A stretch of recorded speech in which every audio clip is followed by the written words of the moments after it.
Perfect. Okay, Excellent.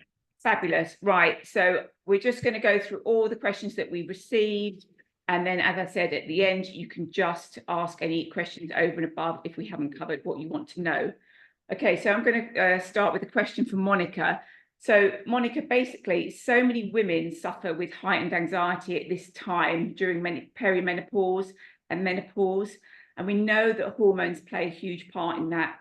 But what is the best way to help control those feelings, especially when we're like waking during the night, we can't get back to sleep? There's a horrible knock-on effect to our lives, you know, with the interruptions and the stress and the anxiety that we feel. What is the best way to help control those feelings? Gosh, yes. Well, it is, first of all, it is a very difficult time coming up to perimenopause, and then straight into menopause. And managing, you know, heightened anxiety during this time can be so challenging. I know what I went through, and I went through what I think was hell. I was like a banshee, and I didn't know what was happening. And especially when it comes to disrupting our sleep. So, first of all, a few tips to help. You should maintain a regular sleep schedule. You get your system into knowing, okay, I'm going to go to bed and wake up at a certain time every single day, including weekends. And I know that's horrible, but having that wonderful lie-in is actually quite dangerous. No, it's not dangerous, but it's not effective when we're trying to establish a routine. We want to also create a very relaxing bedtime routine. You know, I start to wind down, maybe have a having hot baths actually helps us sleep, as long as that room is well ventilated. Always keep the room very well ventilated. Ensure that your bedroom or your sleep environment is peaceful and quiet, and there isn't chaos around. You know, it's sort of almost like a tidy desk is a tidy mind. Don't go to bed with chaos, clothes all over the floor, you know, books everywhere. Just have something that's really peaceful, really relaxing. Devices, not just your phone, but all electrical devices. Turn them off at the mains, because when we put anything onto standby, even our lamps, when they're on standby, they're still emitting electrical pulses, and that can also affect our sleep. So I turn everything off at the mains. And of course, don't have the TV on standby. Turn that off. That's if you have one in your bedroom. Turn it off. Blue light on phones, again, is going to affect you. So about an hour before, don't go onto your iPad and iPhones and any other devices. If it's convenient, you don't want to do something that's going to make you anxious. So maybe to start with, go and stop half an hour before you go to sleep. You know, turning everything off and not looking at your screens half an hour beforehand. And then half an hour isn't bad. It's not scary. You don't get that, oh my gosh, you know. And then slowly, if you want to, you can increase it to up to an hour. That's getting a really good sleep hygiene. But I think one of the most important ones is ventilation. Keep that room cool. You know, even if it means having all the windows open, keep it cool. That really is important. Also, the dreaded caffeine and alcohol.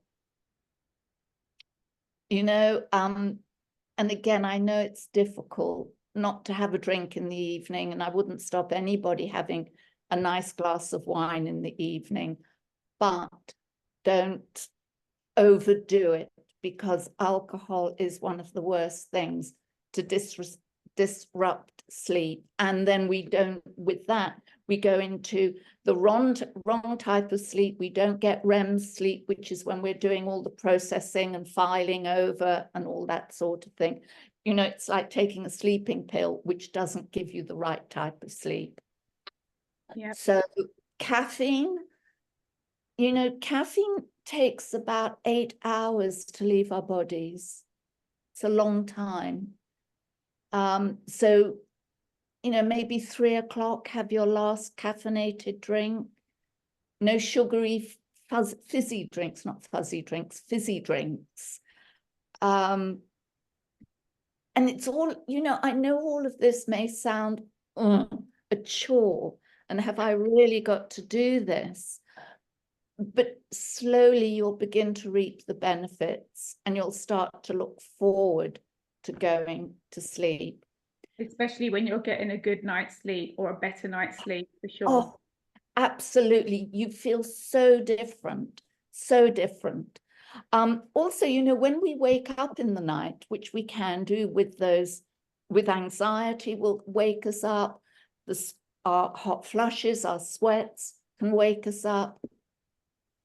Some tips not to do. Don't look at the clock, because looking at the clock is going to make you more anxious. So no clock watching. If you can't get back to sleep, get up and do something that's mindless and boring. And then when you start to feel sleepy again, go back to bed. Or you can listen to a boring podcast, you know, no loud music or anything that's really interesting and stimulating, but something that's boring, that's going to send you off to sleep. And also, if you're lucky to have another bedroom, go and sleep in another bedroom. It's a different environment, but remember to open the windows. Yeah. And you know, you follow those simple little tips, they soon then get embedded into those neuro pathways, and it becomes a habit. Yeah. So what you're doing is creating a new behavior, a new habit.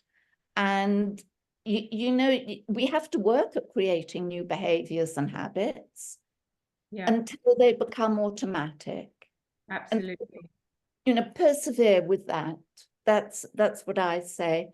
Relaxation exercises, you know, hypnotherapy, NLP, mindfulness, all of that definitely helps. Breathing, that sort of thing. Absolutely. I think that's all good advice. I think the key thing is just habit and routine. And, you know, if you are waking in the night, just don't get into the habit of getting into bad habits, sort of things. Exactly. And another thing that you can do, if you know, when we go to bed, our mind starts to whiz and you know, goes over events and I should have, would have, could have scenarios, which, you know, of course will keep us awake. So writing everything down, journaling, writing it down before you go to bed, it's out of your mind. It's you don't have to think about it anymore. And once you've got it out of your system, you know, that's it. Off we can go. Brilliant. Okay. So also with increased anxiety at this time, we know that for some illogical, irrational, sometimes it feels like you get terrible increased anxiety, but you get almost an irrational fear. Some of my clients tell me, you know, a fear of socializing. It's quite an isolating time during menopause. It can be for some people, and yet we retract from socializing in certain situations. We have fear of driving, you know, driving long distances. You know, why is that, and what can we do to manage that? Because we all need to do these things. We want to go out. We need to go out and socialize and be with people, and we need to be driving places and etc. etc. Absolutely, 100%. And I think you, Michelle, had a fear of driving, didn't you, at one time? Oh no, she can't hear. But only because I was spacing out while I was driving. Oh, right. Okay, good. You didn't drive. That's it. Do you know, fear of driving and socializing with all sorts of groups, whether they're big or small. So many women experience this during this time of life, and it's both biological and hormonal. Firstly, you know, the significant fluctuations of estrogen and progesterone during peri and menopause, they're the contributing factors, because these hormones play a really crucial role in our mood regulation and anxiety levels. And the lower the levels, that can lead to heightened anxiety and changes in our cognitive function. You know, what the hell is going on type thing, we don't know. And that makes sort of everyday activities really daunting. Like, oh my God, I've got to go and meet friends, and I have to drive to get there. Where once we could have been social butterflies and would drive everywhere for no reason at all. And that's because of the drop in our hormones. And also the neurotransmitter changes, like serotonin and dopamine, that also affects our mood regulation. So when they drop, our mood goes, you know, out of the window. And what happens? Increased anxiety, fear, and a much lower threshold for stress. Generalized anxiety, that can, you know, that can manifest in many different ways, with fears, with phobias, driving, social anxiety. It's so prevalent, and it's because of this drop in those hormones. And then what happens? We go into all these negative thought patterns and start to catastrophize. So it's acknowledging what's happened, accepting it, and seeking help from a professional. You know, I do bang on, but it has been proven that hypnosis, mindfulness, NLP, and life coaching are huge, but what's the word? Benefactors. They're really beneficial to helping our mood, because I'll teach my clients the correct way to breathe, and it really is all in the breathing, learning how to breathe. And when we breathe properly, we get proper circulation, including to the brain. And so when the brain is oxygenized by breathing properly, we can start to see night from day, if you will, and we can very quickly bring down those anxiety levels. And yeah, it's wonderful. We all have within us our own way to be able to heal ourselves. We kind of don't really know where to go and find it, but we can heal ourselves. We just have to look for it. And we have it. And our best tool is the foundation is breathing, learning how to breathe and how to relax. Yeah, it sounds really simple, but it's very true. Yeah. Great. Yeah, the mindfulness that you mentioned, Monica, that's one thing I still have to do when I'm driving. I have to be constantly in that state of where I am, what I'm doing, and keep focused. Yeah. No, absolutely. And again, for driving anxiety, one of the best treatments ever to deal with it, again, is hypnotherapy. And it's done very quickly, very effectively, and just won't come back. And what I do is once within clinic, we feel the person sitting in front of me feels, yes, they can drive, that they've got their confidence back. I take them on what I call a field trip, and we start driving together. And we do short drives, and then we do longer drives. And when we both feel, yes, you're fine now, you can drive, go off on the motorway, everything's good. It's confidence. And confidence during this time takes the knocking as well. Great. Now, Emma, can I ask you a question? I've had a couple of people ask me, are there any natural supplements that we can take to help with anxiety and stress? Because they don't want to go onto HRT. So many women I know don't want HRT. Yeah.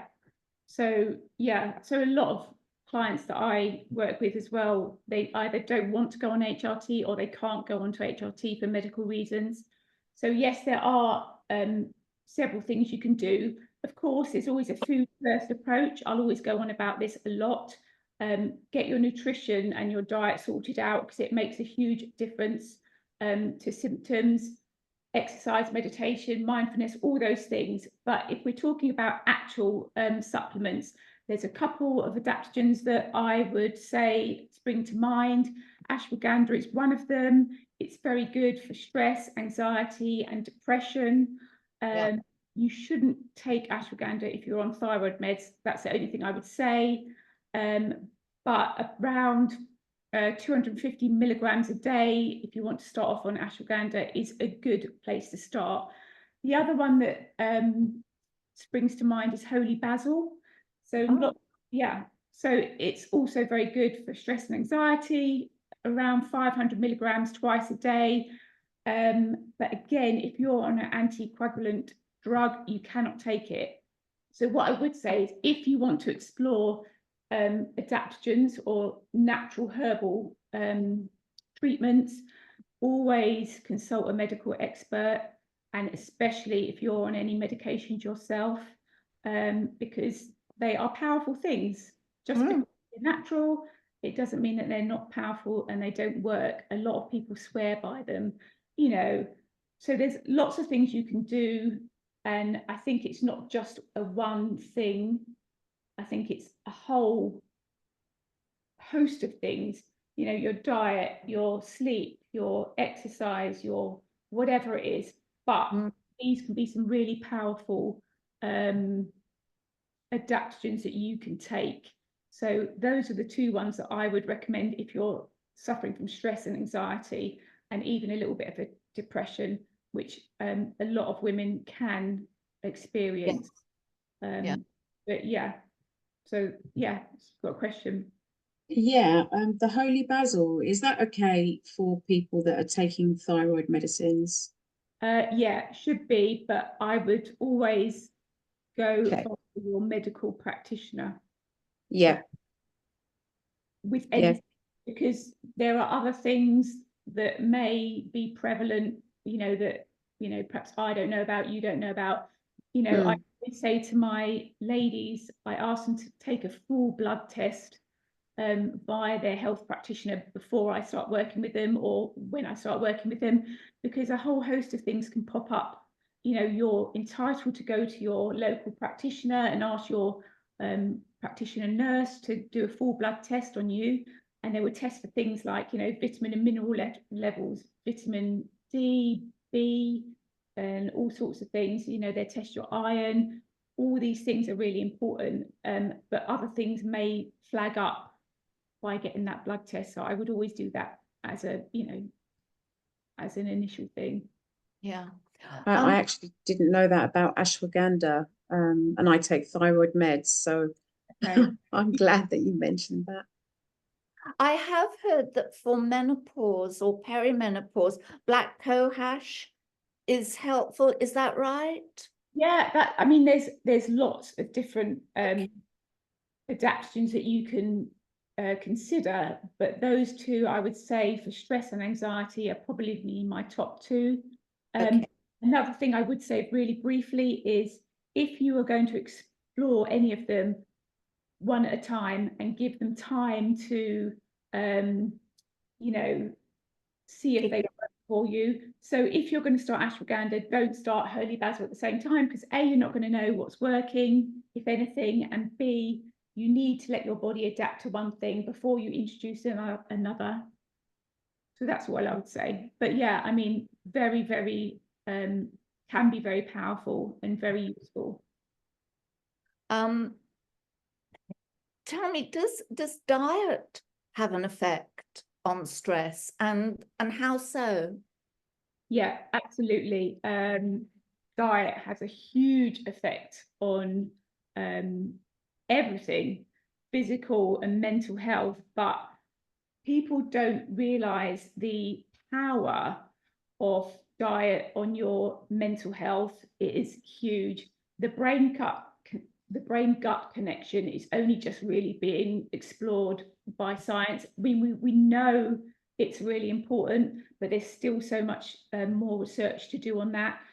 But what you put in your body and how your gut microbiome, gut bacteria is, and how healthy it is, has a huge effect on stress, anxiety, mood, sleep. So all aspects of mental health as well as physical health. So obviously, you've got all your, risk of type 2 diabetes and, inflammation in the body and stuff like that. But as far as mental health is concerned, it is really key to get your nutrition on point. And by that, I'm saying things like, reducing ultra processed foods or cutting them out completely. And by ultra processed foods, I'm talking like, you look on the food label, get in the habit of reading food labels. If it's got 5 or more ingredients, it's ultra processed. If it's got ingredients that you don't recognize or you can't pronounce, it's ultra processed. Sugar is a big no-no for me. It just does not help. Added sugar we're talking about. I'm not talking about sugar from things like fruits, because when you consume fruit, you're also consuming lots of fiber, antioxidants, and vitamins and minerals. I'm talking about added sugar. So sugar is in everything, savory and sweet food. Look on the label. The first thing on your ingredients list is the highest content of what you're consuming. So if, for example, sugar is the number 1 or 2 or 3 on the food label, that has the highest content in that food. So it's savory foods, it's sauce, it's sweet foods, it's cereals, it's in everything. So sugar is a big no-no for me. Ultra processed foods are a big no-no for me. So cut them down or cut them out if you can. And also it has a huge effect, not just on your mental health, but also your physical health. We all want to be live a longer, healthier, happier life, and processed foods and sugar are just like the devil. That's all I want to say. No, absolutely. And you know what, talking about sugar and then alcohol, somebody said to me years ago, when you see a bottle of wine, you're actually looking at a bottle of sugar. Yeah, alcohol.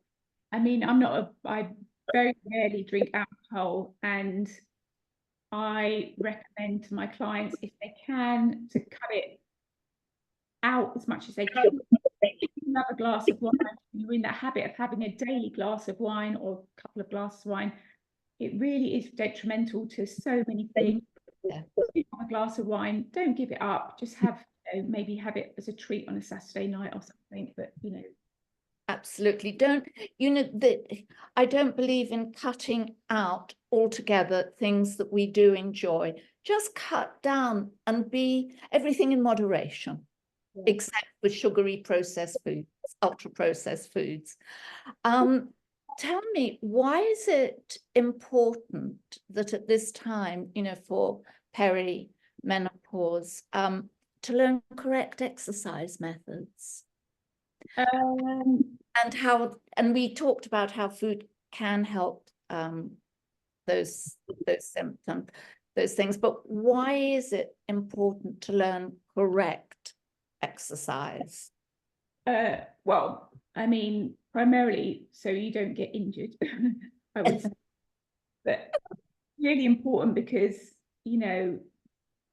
some people are doing 5-6 days of exercise every week, and they're working their socks off, they're feeling knackered, but they're not getting any results that they need, and it could purely be down to the fact that they're not exercising correctly. So there's the the baseline of exercise where you've got to have correct form and whatever you're doing, you've got to be doing it properly so you don't injure yourself. But it's also, you know, you need to be doing the right sort of exercise. And the exercise perhaps you were doing 20, 30 years ago is not necessarily the exercise you should be doing now. But yeah, it's really important that, you know, you get correct form when you're exercising and you know what you're doing, especially if you're doing exercises in the gym or you're doing any sort of weight training. It's really important because you can really do yourself some damage. And also you can be doing it for absolutely nothing, because actually if you're just doing that with a couple of weights, you're not doing anything. You've got to really be pushing and, you know, having correct form, keeping your core engaged and all that sort of thing. So it is super important. Yeah. Can exercise avert osteoporosis? Absolutely. Yes. It can. So what I would say is obviously diet is important, but for things like osteoporosis and sarcopenia, which is like muscle wastage or losing muscle mass, it is vital that we do exercise. And the best exercise you can do is some sort of resistance training. So it's been proven that any sort of resistance strength training can really halt bone density loss and actually improve it. And the same goes for muscle mass loss. We start losing muscle in our early 30s. So we need to be actually training a lot before that we actually probably start training. I mean, I don't know about you, but I started training very late in life. I was always fit and healthy, but I think a month before my 50th birthday, I started going into the gym. So, you know, ideally, if I'd done it 15, 20 years before, it would have been great. But yeah, so it will not only prevent muscle loss and bone density loss, it will actually increase muscle mass and increase bone density. And obviously, you know, you're improving your outcome when it comes to things like fractures and breaks. So, you know, how many people do you know that I know quite a few, they've been walking the dog, tripped over a root of a tree and they fractured their arm, and they thought they were fit and healthy, and they just shattered their arm just from a stupid little fall. Yeah. Because they just haven't done any of that sort of training, and they've got osteopenia, which is like pre-osteoporosis. So you want to nip it in the bud while you can, and the best way of doing that is by exercising. Is that resistance training? Is that like weight bearing exercise? Like if you did a lot of reps of like of a reasonably low weight to and that builds the bone density. Is that right? So ideally, you want to be lifting heavy. That's the ideal scenario. But of course, you know, many of us have, you know, injuries, you know, and restrictions to what we can do, whether it's your knees, you know, you maybe you've got a tennis elbow or whatever. So you do what you can do, and what is heavy for one person is not necessarily heavy for another person. But yeah, I mean, any sort of resistance training with bands, with weights, even with body weight. I mean, doing, you know, certain compound movements like squatting, you know, lunging, actually plyometrics, where you are doing some sort of jumping, you know, box jumping or side to side jumping is really, really good for your body. That's what you really want to be doing to maximize, you know, that muscle loss and that bone loss. And how often do you recommend doing it? So I would say you want to be strength training at least 3 times a week for 45 minutes at least. That is the minimum. But having said that, you do what you can do, because any movement and exercise is better than no movement or exercise. So I do at the moment a couple of classes. I do a body pump. Okay. This is when I can. Yeah. So it's not every week, but you know, as many weeks as I can. So I'll do body pump. So this week, for example, I've booked in for a shape, which is also a bit of cardio in there as well, and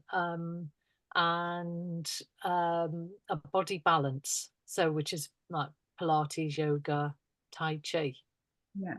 Is that sufficient? I would say, I mean, yoga is fantastic. It's great for like coordination and core work and, you know, building strength. But what I would say is the key thing is consistency.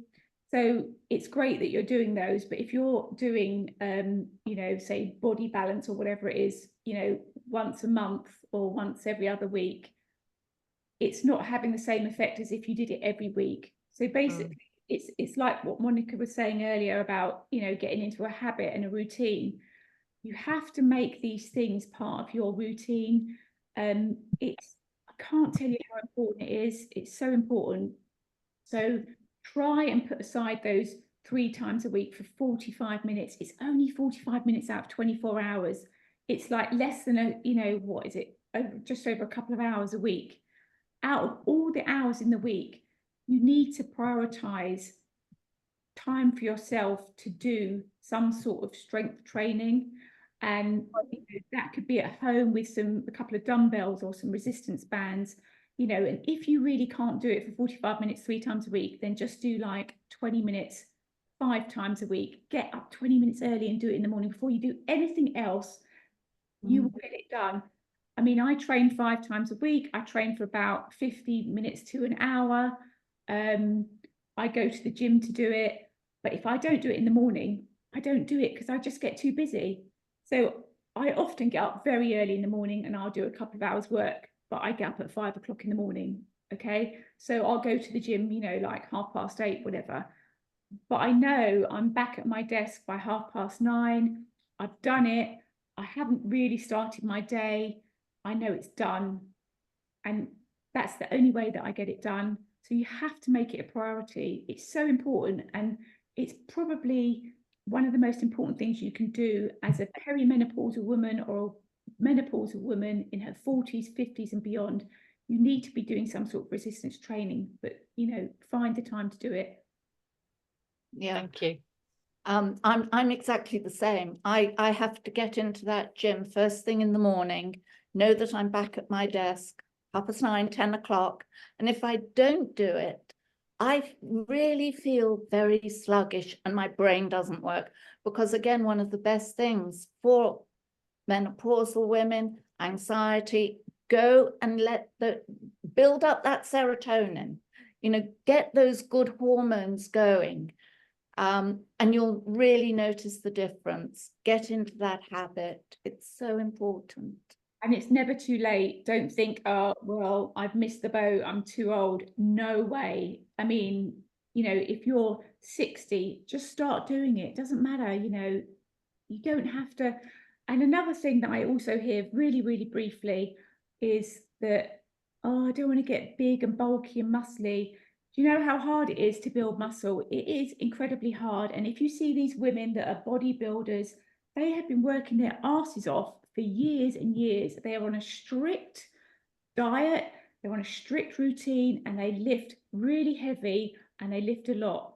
You are not going to get, you know, you can get little muscles like that. That's good. You know, it is really hard to get bulky. So just go and do some sort of resistance training because it's so important. And one last thing, I will say that by training and building muscle, you are aging in reverse. You know, physically, you will look 5, 10, 15 years younger, and that is not an exaggeration. It is incredible for your body. It would not only look fantastic, but the most important thing is that we're trained to be strong for when we're older.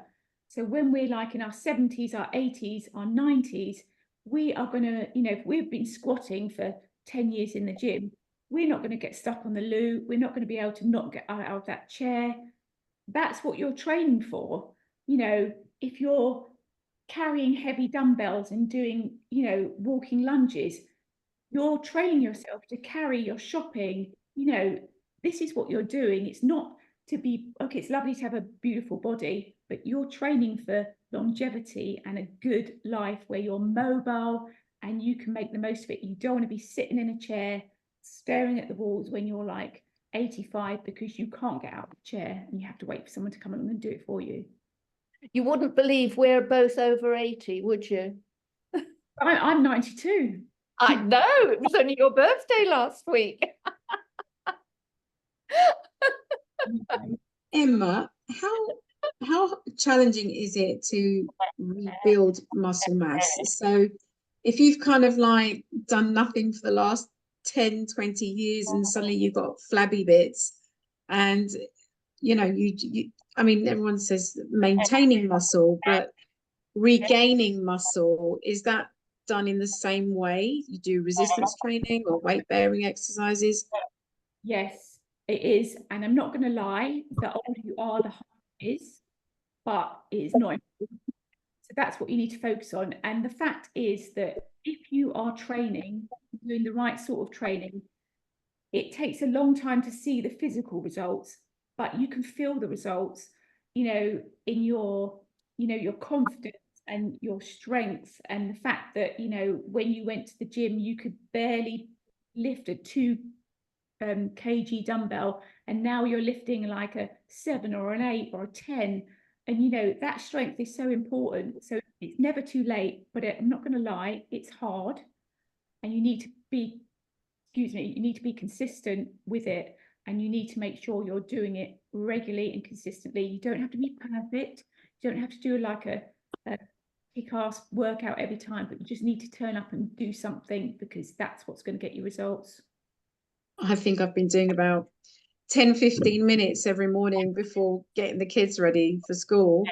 And it's I've only been doing like say 4 days a week, say 4 mornings if I can, 3 to 4. So it's not completely consistent, but sometimes I think even 10, 15 minutes is not really going to get me very far. You're not going to like build a ton of muscle doing 10, 15 minutes. No. But the fact is you're consistently doing something 4 times a week. And if it is for 15 minutes, so what? You're doing something. So that's really important, you know. And don't underestimate things like walking, fast walking, hill walking. You know, if you love cycling is really good. You know, I used to run. I stopped running a couple of years ago. I recently started running again. I'm not a great long distance runner, but I just do really gentle run, and I do like 4 or 5K once, maybe twice a week. And, you know, you have to change exercise to adapt to your stage of life.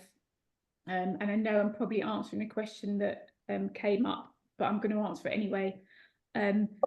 What we used to do 20, 30 years ago is not optimal for our age now. So because of all our crazy hormone fluctuations, our bodies react to everything differently. They react to food differently. They react to exercise differently. So that's why strength training is so important, because really high intensity cardio, so like the sort of thing that you perhaps did in the 80s, where you did, I don't know, aerobics classes. Do they even exist anymore? I don't know. Where you were getting on a sweat with a headband on. You know, it's not the best exercise for you now, because it spikes your cortisol. It causes massive stress on the body, and you actually tend to hold on to more body fat by doing too much of that. If you love doing it, do it, but just do less of it and do more of the strength training and resistance training, and get your steps in every day. Walk every day. And if you only do like 3,000 steps every day, next week aim for 4,000 steps, and the week after that aim for 5,000 steps, until you get to about 8,000 steps a day is a good amount, or more, you know, 100%.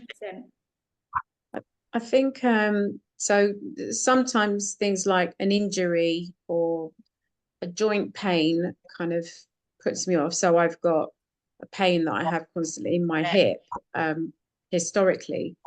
When you were talking about supplements, so you mentioned the supplements for stress and anxiety, but if you've got joint pain, and I think it's down to hormones basically more than anything, not so much arthritis. what kind of, because there's so many glucosamine and chondroitin supplements, what would be the best kind of supplement for joint pain? So I'm going to hark back to the food firstly. Diet will have a huge impact on things like joint pain, and it will also have a huge impact on your hormones and your metabolism and all sorts of things, which all impact, you know, how you feel. Also, you know, inflammation in the body can be a big problem.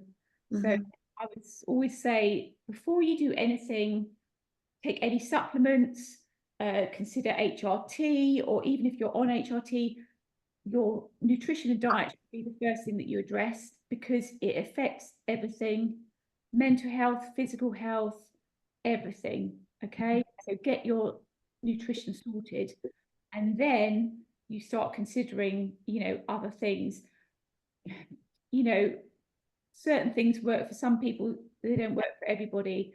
You know, I am a fan of turmeric. I take turmeric, but actually I have in the past, many years ago, I remember, I don't ever go to the doctors. I remember going to the doctors, and it might have been even 15 years ago, I don't know, and it could have been actually perimenopause, I don't know. But I had terrible, terrible joint pain, and I didn't know what it was. They didn't know what it was. They did all the blood tests and all that, and they said, oh, it's all fine, you know, it's not arthritis, it's not this, it's not that. I don't know what it was, but it could have been actually perimenopause. And it wasn't until I changed my diet that actually that cleared and got better. And then with exercise, I feel even better, because although I get a different sort of ache and pain, which is from like working out hard, it's a different ache. You know, it's not that, you know, terrible joint pain that I suffered with before. So I would always say, get the nutrition on point first. So important. Thanks. Yeah. Okay. So, if you look at anxiety, so yes, there are other side effects from perimenopause that we can go through. It's a wide range of symptoms. We know all about the flushes, you know, those awful feelings that just sweep through you, and the night sweat, irregular periods with perimenopause, all those changes in your cycle. Your vagina being very dry, you'll experience dryness, weight gain. We've spoken about sleep and what we can do for it. And as we were just talking, yes, joint and muscle pains, really aching and stiffness is so prevalent when we're going through it. You know, that Breaking up a bit, Monica. is it. You, Is everyone on mute? I'm not on mute. Can you No. hear me? Yeah, okay. Okay.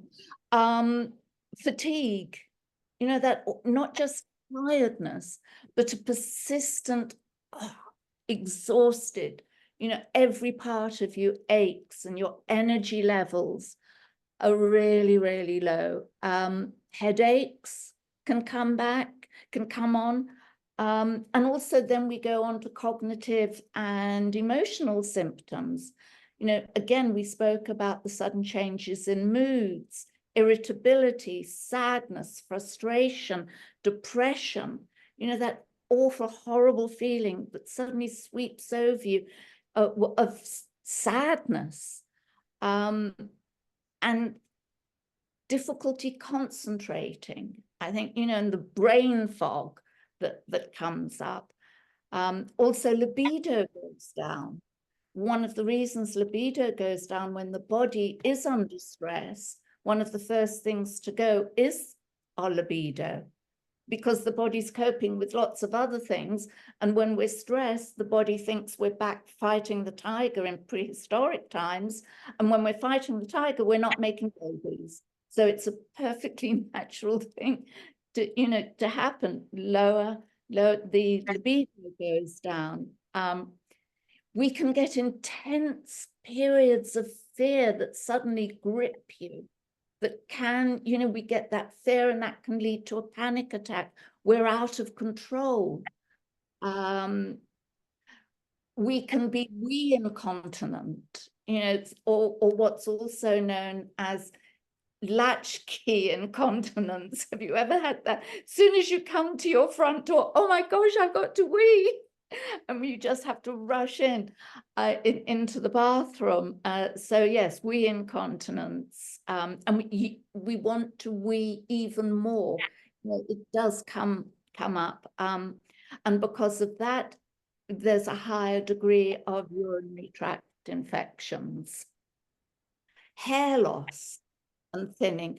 Again, it's down to stress, because stress does hair loss and thinning and breaking nails. If we lose our hair, it doesn't matter, because having hair doesn't save our lives. So the body has to prioritize and says, okay, I've got to concentrate on other things to keep going, keep that immune system going. I don't need to keep sending nutrients to your hair and nails. It's not saving your life, because remember, we're functioning now. Our stress response system hasn't evolved. Our stress response system is so antiquated. Just, you know, when we were just cave people wandering around the savannah, hunting and gathering, it's still exactly the same, and we can only handle 2 stressors. So hair and nails, that goes, the libido goes. Our immune system also takes a knocking when we've got stress. So what we need is management strategies to handle all the multitude of symptoms. And, you know, the few that we've both mentioned now are just a small proportion, really, of what can happen, because they're almost infinitesimal. Can I ask something? Can I ask, what is the one thing that you would recommend that a woman suffering with anxiety, since entering this stage of life, assuming that it might be different from a long-term anxiety sufferer, what was the one thing that you would recommend that she does? Okay, definitely clinical hypnotherapy, mindfulness, especially the body scan. In fact, at one time, I used to run weekly body scan mindful classes once a week. It's sort of a kind of, oh, stop the world, I want to get off, break from everything. So I used to run those, but the body scan, and I have recordings of it. Clinical hypnotherapy, definitely, it helps you take control of your symptoms. It helps you understand what your symptoms are. You relax, you're able to bring down that stress response. Because if you think of your stress response as a seesaw, so when the body's under stress, up goes that seesaw. And that's when the adrenaline and cortisol and noradrenaline put us into stress mode. And so it's learning through hypnotherapy, you will learn how to control that and bring those stress levels down very quickly. You know, we don't need to sit on top of a mountain somewhere, cross-legged, humming for hours on end to bring down stress levels.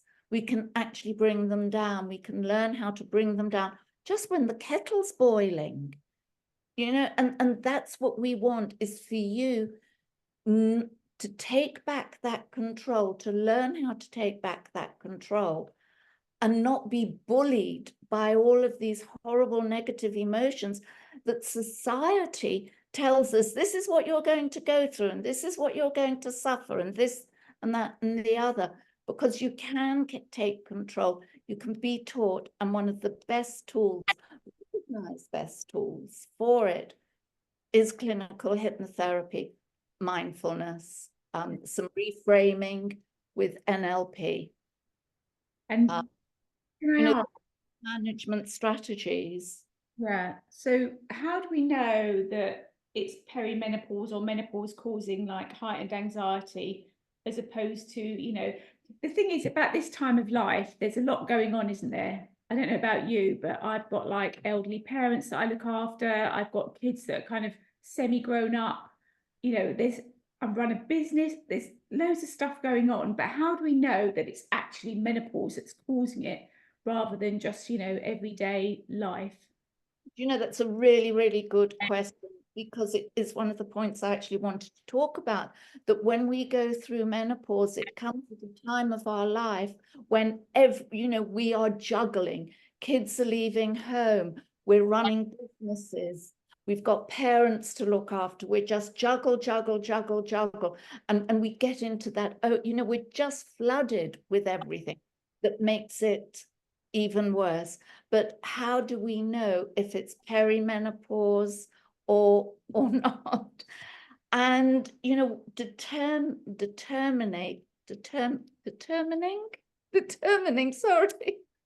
determining whether it is perimenopause or whether it's just premenstrual that's causing your heightened anxiety.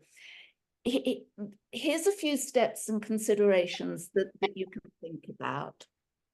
You want to identify it, so keep a diary, track your symptoms. Just keep a detailed log of your mood, your anxiety levels, and your menstrual cycle. And you don't have to you don't have to write a tome about it, just a nice quick note either on a pad or into your diary, or your digital diary. Look for patterns where anxiety peaks and what phase of your cycle it's peaking. In between times between ovulation and your period. So keep a track of that. All those related anxiety moods and things that we go through, they often present cyclically. So peaking before you have a period. The sound, is my sound going funny? No, it's all right at the moment. Okay. So again, keep a track. Go and see your doctor. Go and get a blood test. One of the best ways to know, am I now in perimenopause? Have I started? Go and get a blood test. Again, knowledge is power, and I'm a firm believer in that. And the blood test as well will rule out any other causes. It'll ensure that, there isn't anything else that's causing your anxiety, or maybe something else is causing your anxiety. Yeah, I think with the tracking, I think that's a really good idea. It's one thing that I'm not very good at, noting down, where in my cycle I am, and I'm rubbish at all that sort of thing. But yeah, that's a really good thing to do. The one thing I would say about the blood test is sometimes it can be a little bit of a false, I don't know, a false thing, because our hormones are fluctuating, and they can sometimes fluctuate from one day to the other. So you have to be a bit careful. You have to do a series of blood tests in that case. Yes. Yeah, I've got something just to add on that, Emma. The range of what doctors consider to be normal is very, very wide. It's a really big gap. And so if you're normally at the lower end of normal and suddenly you're at the higher end of normal, the change is enough for you to be experiencing those symptoms, but your doctor will say you're within normal range, but it's not necessarily normal for you. Yes. I think it's tricky at the moment because I think doctors are grossly under-educated in menopause, a lot of them, as they are in things like nutrition. And I think the good thing at the moment is there's so much information out there. There's a lot of conflicting information out there, but there's a lot of information out there. I do worry a little bit that there's too much information out there, and there's kind of almost like it's like a bit of a trend at the moment, isn't it? Menopause, you know, there's a lot of endorsement about HRT and stuff like that, and you kind of almost feel under pressure to take HRT at the moment because, you know, Davina McCall's telling you you've got to do it. It's not right for everybody, and I think you need to do your own research, and you need to, you know, seek out people that are knowledgeable in that area, you know, whatever it may be, you know, and that goes for things like, you know, exercise and training, that goes for things like diet and nutrition, that goes for things like stress and anxiety. Whatever it is that you want to address, you need to seek out an expert, because there is so much information out there and you can Google it all, but a lot of it is very conflicting. And what I would say is, if you do your own research, is just always try and get a science-backed information. And when I say backed by science, I mean recently backed by science, not like 10 years ago, because there's a lot of, you know, science out there that was done many years ago that is just simply not correct. You know, it was often funded by industries that went in their favour. Yeah. Yeah, just do your research or find someone who is knowledgeable about what you need to find out about. Yeah, there are support groups as well. How and sometimes those can help you. But if we go back again to, is it menopause, is it perimenopause or another type of anxiety? Again, keeping that track, because perimenopause related anxiety will really follow and predictably the path of your menstrual cycle. So that's why it is important. Whereas with generalized anxiety, it's constant and it's triggered by certain stresses, yeah, that are unique for you. So that's why it really is important to keep that tracker. Michelle, say something.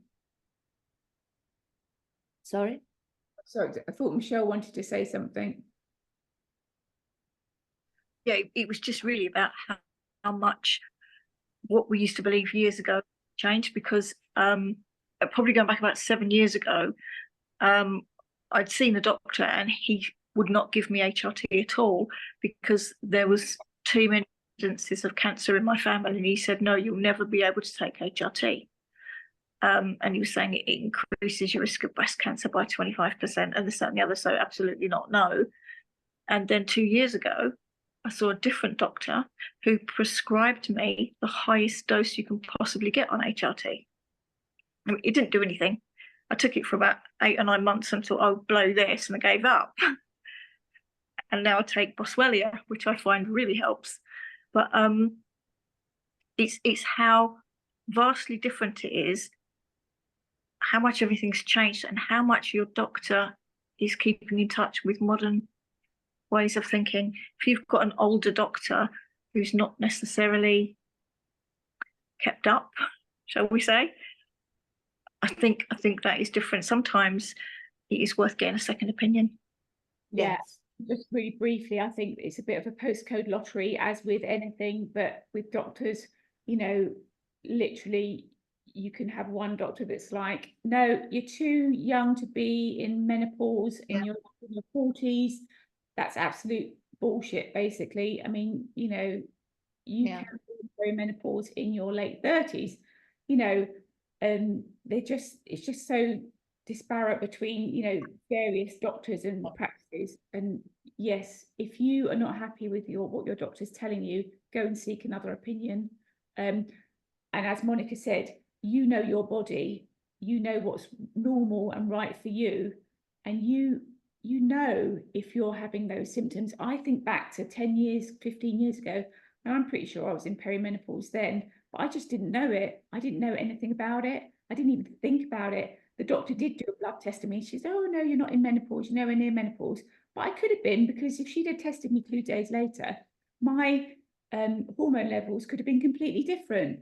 So, you know, do your own research and don't let people fob you off. Don't let doctors fob you off.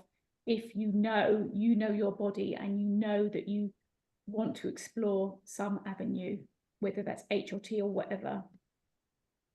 Yeah, I mean, I started mine at 39, and you know, who I would have been. I wasn't living in England at the time, but I'm sure if I'd been here, I would have just been pooh-hooed and dismissed. Yeah, yeah. Yeah, it was the other way. So I had a doctor who was absolutely convinced that I was in the menopause, and I was like, well, no, because I'm regular as clockwork. You can set your flipping watch by it. And he was like, no, I'm not having it, not at your age. And I had to go back for a blood test every week. And then he was like, I don't believe it. This doesn't make sense. You're 54 and you haven't started your menopause. And then a year later, it landed, but my goodness, did it land? So it was no perimenopause. It was just like fine, fell off a cliff. Wow. One thing I'd like to ask, you know, a lot of my clients complain about bloating. Yeah. And then that as well comes down to food, doesn't it? And then, and I from my knowledge, then they're eating the wrong type of food, most probably ultra processed, lots of sugars, and no pre or probiotics. Yeah, I mean, yes, I would say I'll use myself as an example again. So I was vegetarian since the age of 14, and then probably about 6 years ago, I went vegan. When I went vegan, I really honed in onto my nutrition because I wanted to get it right. Prior to that, I would be very busy. I would have quick fixes of things like I would have eggs on bagels every day, a white bagel. I would eat pasta 3 times a week. I wasn't an unhealthy eater, but I wasn't I thought I was pretty healthy, but I didn't have a great healthy diet. So for me, the triggers were like simple carbs, bread, pasta, and stuff like that. So what I always encourage my clients to do is to have a healthy plate and concentrate on, you know, a lot of people got fear of carbs. Carbs are great. They are the fuel for your body, but you need to eat the right sort of carbs. So complex carbs, and by complex carbs, I mean things like beans and lentils, whole grains, but less of them, more towards the beans and lentils. So you want something that's really slow releasing in your body. It's going to take time for your body to digest it. It's not going to spike your blood sugars. So concentrate on those. Protein is really important. There's a lot of people banging on about protein at the moment, but it is really important because it maintains and helps build muscle. It also keeps you satiated for longer. So stick to like lean proteins, whatever that may be. You know, if you're a meat eater, lean chicken, oily fish. For me, it's things like tofu, tempeh, seitan, and stuff like that. Nuts and beans are not a protein source. They have protein in them, but they are a carbs and a fat source. And then healthy fats, so things like nuts and seeds, and you know, stay away from saturated fats as much as you can. You know, I would ditch the red meat if you can and stick to more sort of a leaner meat and oily fish if you have meat and fish. And then the biggest, most important thing is fill your plate with vegetables, in particular green vegetables. So, you know, broccoli, cauliflower, I know that's not green, but it's a cruciferous vegetable, you know, spinach, kale, all those sort of vegetables, but just eat a variety as much as you can. And then if you do have a sweet tooth, then try and supplement it with things like, you know, low glycemic fruits. So that's fruits that are not really high in fructose. So berries are great. strawberries, raspberries, blueberries, and things like that. Yeah, so 100% bloating. I mean, you know, if you have a very high fiber diet, that can also cause a little bit of bloating, but it does keep you regular and it is good.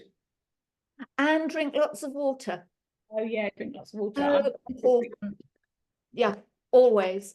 It's so important for the brain, not just for the body, but for the brain. Again, breathing and water for the brain. And you know, it's that self-care, regular exercise, learning your moods, how to control them, going to professional people who know what they're talking about, exercise, diet, relaxation, breathing, all of that. And you can sail through it. You can sail through it. And if you do have symptoms, the best thing, don't get angry about the symptoms, because that will make the symptoms worse.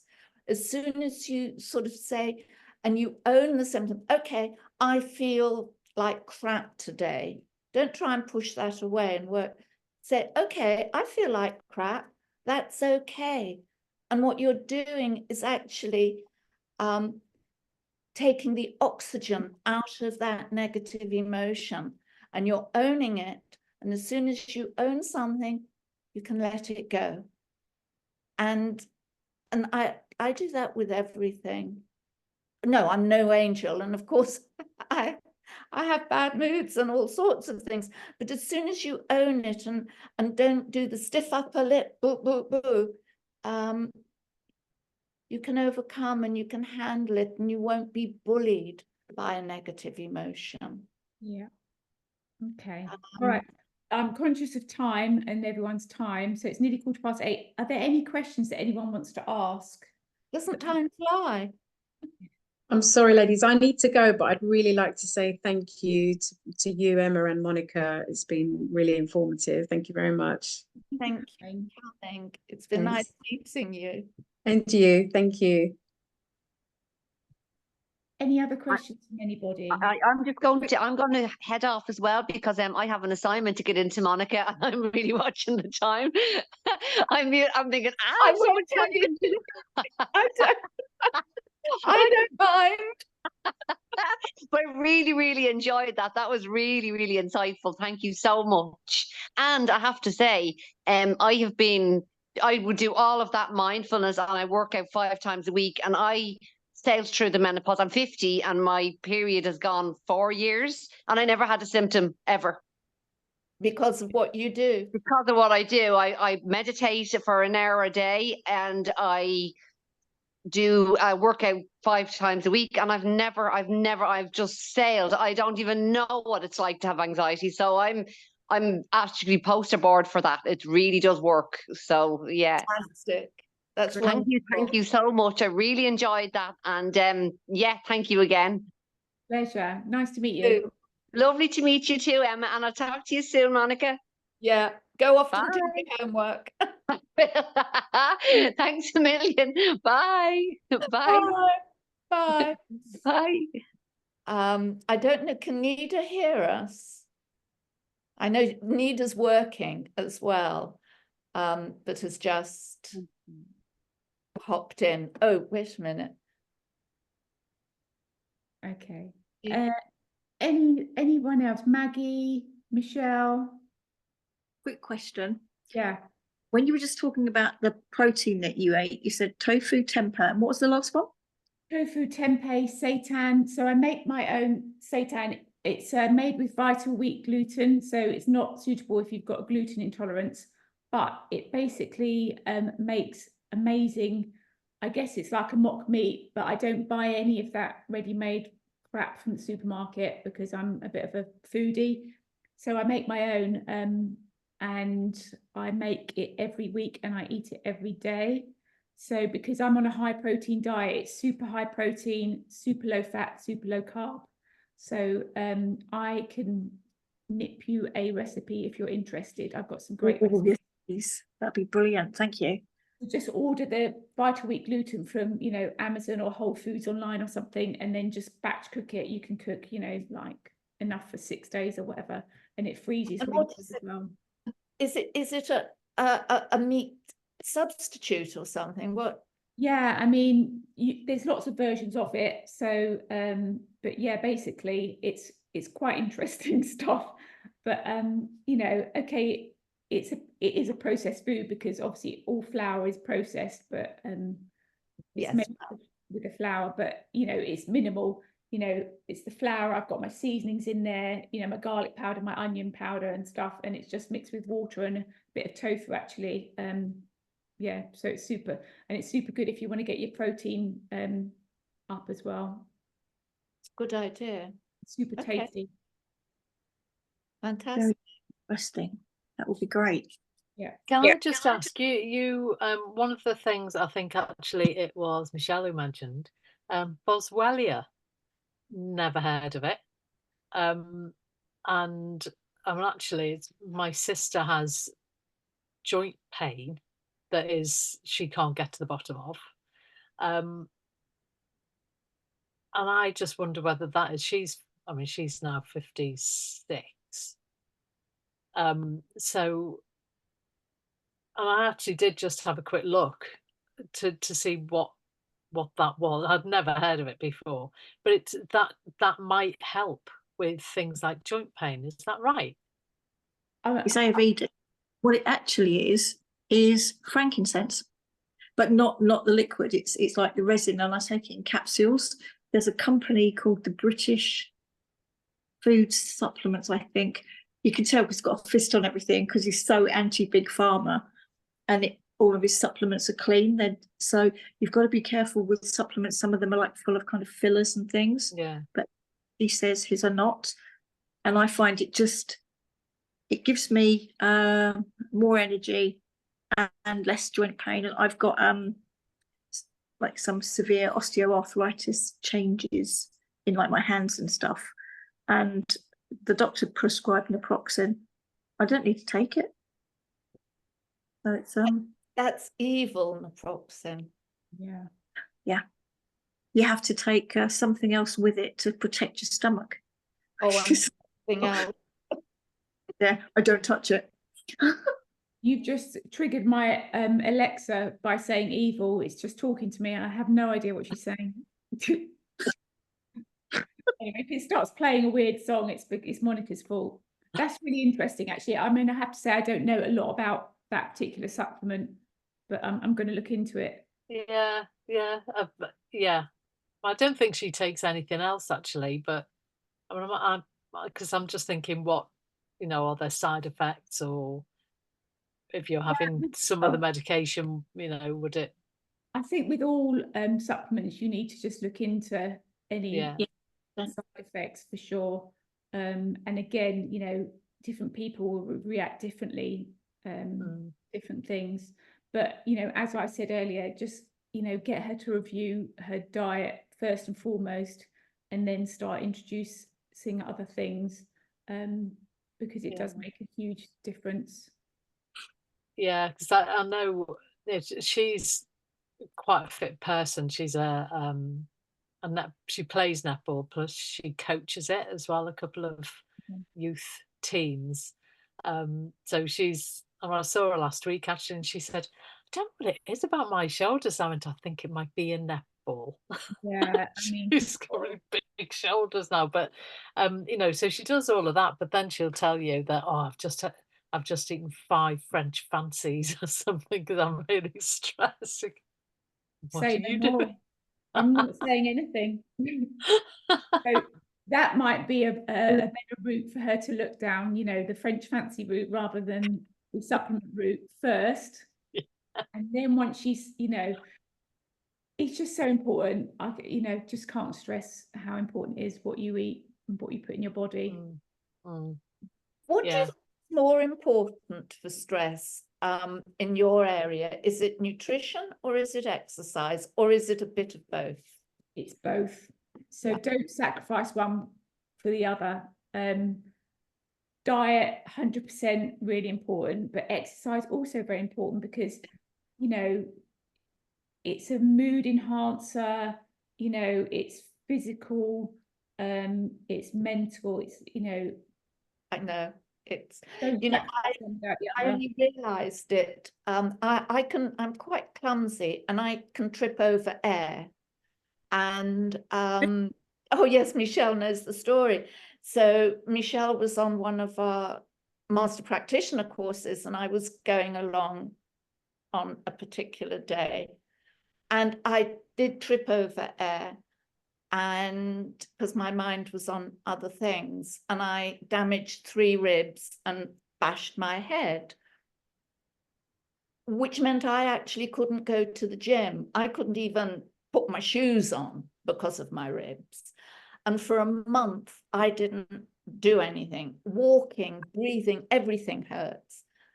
And I could feel myself declining. I could feel my body shutting down, my mind shutting down, my emotions shutting down. And you can feel how you go into this decline. I mean, if I don't exercise, I get much more body aches than if I do exercise. You know, it sounds counterintuitive. Some people say, oh, I mean, I said for years I can't run because I've got dodgy knees, but as soon as I started running, my knees were better. Yeah. So, you know, it depends the sort of running you do, but you know, everything can be modified to work around any sort of aches, pains, and injuries. Yeah. Better to do something than nothing. Yeah, I mean, I joined the gym just over a year ago, partly because I'd had a blood test and it came back with a couple of things saying that I needed to be a bit careful of, and one being blood sugars and the other one, well, I knew my cholesterol. I think it's probably just familial anyway but certainly for the cholesterol. But and I joined the gym, and I have to say, yeah, I go about 3, sometimes 4 times a week. It just depends on what I'm doing work-wise as well. But I also walk the dog for about an hour every day. So, which I was doing that anyway, doing the walk. I've just added in the other bits, and it has made me feel a whole lot better. Yeah, it does. Definitely. And I know now is, I mean, before I came on here, I had a very delicious Magnum, which is a rare occurrence. It was put under my nose and it was delicious. But now it's still there.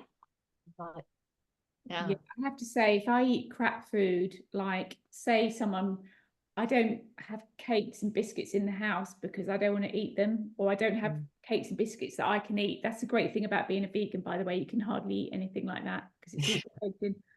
But if I do indulge, I instantly feel rubbish, and it's not a guilt thing, it's a physical thing. yeah. I get stomach cramps, I feel bloated, I just feel horrible. And I've trained my body not to want those things anymore. And it's, you know, if you ever do indulge, it tells you, like, don't do that. So Another thing that I did recently was out with friends, and I was being a bit lazy really, and they'd ordered a rosé wine, which I never drink, and because I find it too sweet. But I knew we weren't going to be there for very long. Yeah, I'll just have one of those. That'll be fine. That'll be fine.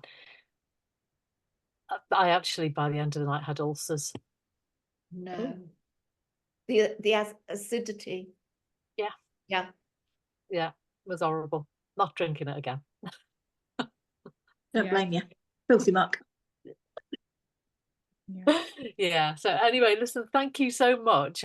It's been really it has been really useful, and I'm gonna go and tidy the bedroom because that is chaotic. Yeah. Do you know what? You probably know a lot of everything that we've talked about, but it's just good to be reminded sometimes, you know, because we all get busy and we all neglect things. So yeah, just put some things into place and makes a huge difference. Yeah, definitely. Thank you so much. And kind of just reminding yourself that what the bits that you are doing actually are worth it, if you see what I mean. Yeah. Yeah, so thank you so much. Lovely to meet you all. Yeah, yeah, thank you for the opportunity. Yeah, I've really enjoyed it. Good. Enjoy the rest of your evening. And you. Bye. Bye. Bye, Michelle. Hi, Michelle. See you soon. Yeah, absolutely. Bye-bye. Bye. I'm going to stop recording. Where Yeah. are we? I'll take my little post-it note off. Oh, we can't find the recording anyway. Up on the left-hand corner. Oh, here it is. Yes.